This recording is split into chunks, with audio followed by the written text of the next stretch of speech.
గూడూరులో మార్పు మొదలైంది. గూడూరు నియోజకవర్గంలో టిడ్కో ఇల్లు శిథిలావస్థం.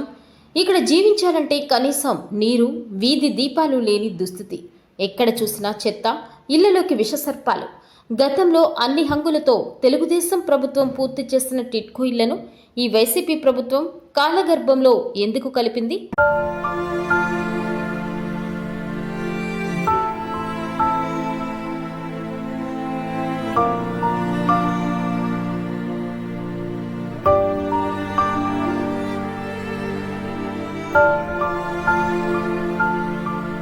గూడూరు టిడ్కో ఇళ్ల మీ సమస్యలు ఏందమ్మా?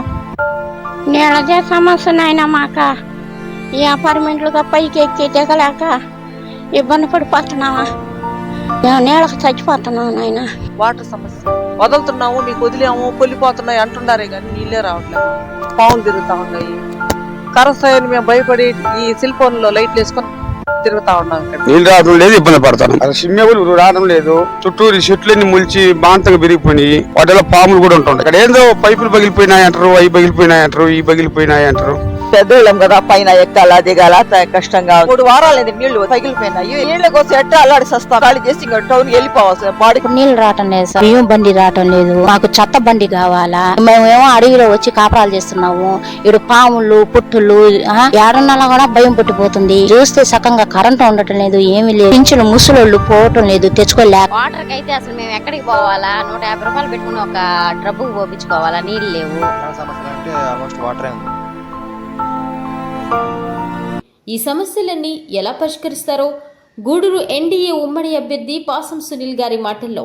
చంద్రబాబు నాయుడు గారు ముఖ్యమంత్రిగా, నారాయణ గారు మున్సిపల్ మినిస్టర్గా ఉన్నప్పుడు గూడూరులో దాదాపు 5250 టిడ్కో ఇళ్లు మేము పేదవాళ్ళకి కట్టించాం.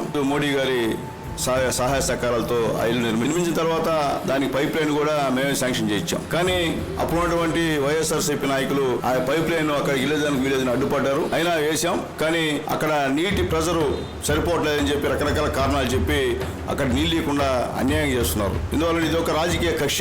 ఎందుకంటే వాళ్ళంతా శాడిజం.